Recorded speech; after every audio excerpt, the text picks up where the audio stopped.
রাজ্যের জনপ্রিয় মুখ্যমন্ত্রী বিপ্লব কুমার দেব তোমার জানাই হাজার হাজার স্বাগতম। বন্দে মাতরম, বন্দে মাতরম। রাজ্যের জনপ্রিয় মুখ্যমন্ত্রী ডাইনামিক চিফ মিনিস্টার মুখ্যমন্ত্রী বন্দে মাতরম। ভারত মাতা কি জয়। ভারতীয় জনতা পার্টি জিন্দাবাদ। ভারত মাতা কি চাঁদা, নারী সমিতির চাঁদা, শিল সমিতির চাঁদা, এলসিএম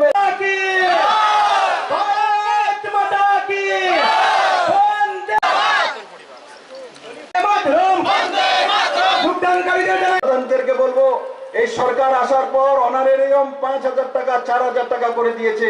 আমি সমস্ত প্রধান উপপ্রধানের কাছ থেকে এক এক পাই হিসাব নেব, না হলে বহু প্রধান উপপ্রধানকে আমি সাসপেন্ড করবো। বন্ধুরা, আপনারা জনতার পক্ষে কাজ করুন।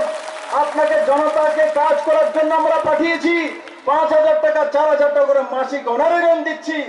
যা টাকা পাঠাচ্ছি পাই জনতার কাছে যেতে হবে, অন্তিম ব্যক্তির কাছে যেতে হবে। যদি না যায় তো কোন প্রধান উপপ্রধানকে ছাড়া হবে না, সে যে কোনো পার্টির হোক, তার উপরে কারবাই করা হবে এবং জনতার সঙ্গে ন্যায় করা হবে।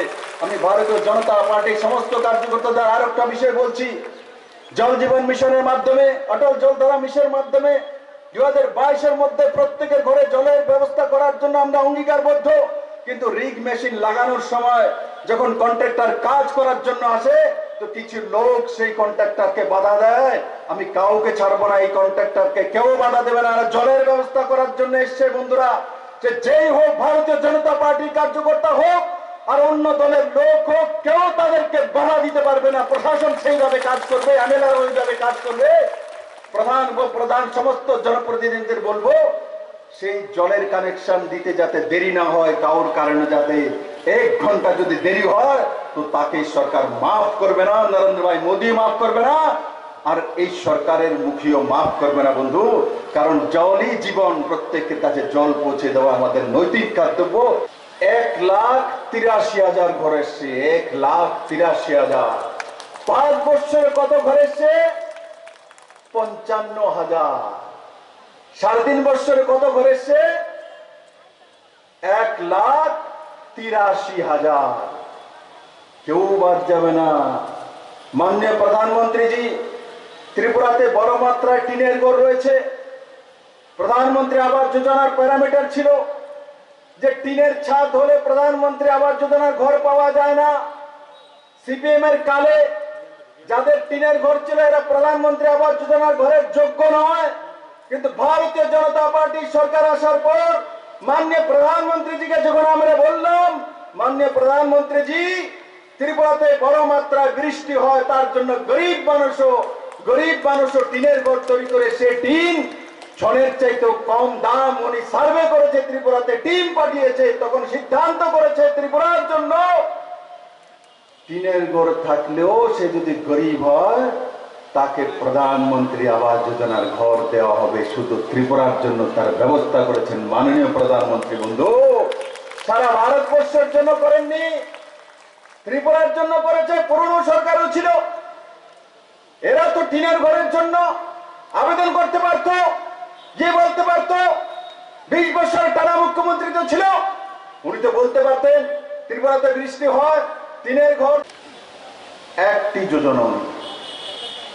কিন্তু এই সরকারের কাছে প্রধানমন্ত্রী আবাস যোজনা, পুরানো সরকার থাকতো প্রধানমন্ত্রী আবাস যোজনা ছিল, আজকেও প্রধানমন্ত্রী আবাস যোজনা আছে। এই সরকার বলে সবকা সাথ সবকা বিকাশ, মানে সবার সঙ্গে সবার বিকাশ, সবার সঙ্গে সবার বিশ্বাস, আর সবার সঙ্গে সবার প্রয়াস। কি সরকার রাস্তায় চলে কি? তার প্রমাণ আছে কি? তার প্রমাণ আছে। প্রধানমন্ত্রী আবাস যোজনা পুরনো সরকার থাকতে 5 বছরে কত ঘর দিয়েছিল? প্রায় 55,000 ঘর 5 বছরে। কাকে দিয়েছিল? কেউ বিজেপি করে, কংগ্রেস করে, আইপিএফটি করে, এরা কি ঘর পেয়েছিল? তাদেরকে ঘর দেওয়া হতো? কমিউনিস্ট পার্টি করলেই তাকে ঘর দেবে, না হলে দেবে না। তার মানে ওই সরকার সবকা সাথ সবকা বিকাশের সরকার ছিল না, 37 লক্ষ ত্রিপুরাবাসীর সরকার ছিল না। সরকার কার সরকার ছিল? এক দলের সরকার ছিল। আমিও দল করি, তার সমাধান করব। বড় মাত্রায় ট্রান্সফরমার বসানো হচ্ছে, আধুনিকীকরণ করা হচ্ছে। ডিসেম্বরের মধ্যে সমস্ত ট্রান্সফরমার বসিয়ে দেওয়া হবে এবং এই বছরের মধ্যেই যাতে বিদ্যুৎ বিভ্রাট আর না হয় সেই দিশাতে সরকার কাজ করছে। বন্ধু, আমার কাছে খবর আছে যে কোথাও কোথাও বিদ্যুৎ চলে যায় তো 6 ঘন্টা আসে না, খবর নেই তেমন নয়। আবার কোন কোন জায়গায় 24 ঘন্টা কারেন্ট রয়েছে। সেই ব্যবস্থা আমাদের কারণে হয়নি। পিছলে সরকার কোনোদিনই ট্রান্সফরমারের জন্য কাজ করেনি, লাইনের জন্য কাজ করেনি। এই সরকার 4800 কোটি টাকা পাওয়ার ডিপার্টমেন্টে খরচা করে আধুনিকীকরণ করা হচ্ছে যাতে আপনাদের আর ভবিষ্যতে অসুবিধা না হয়।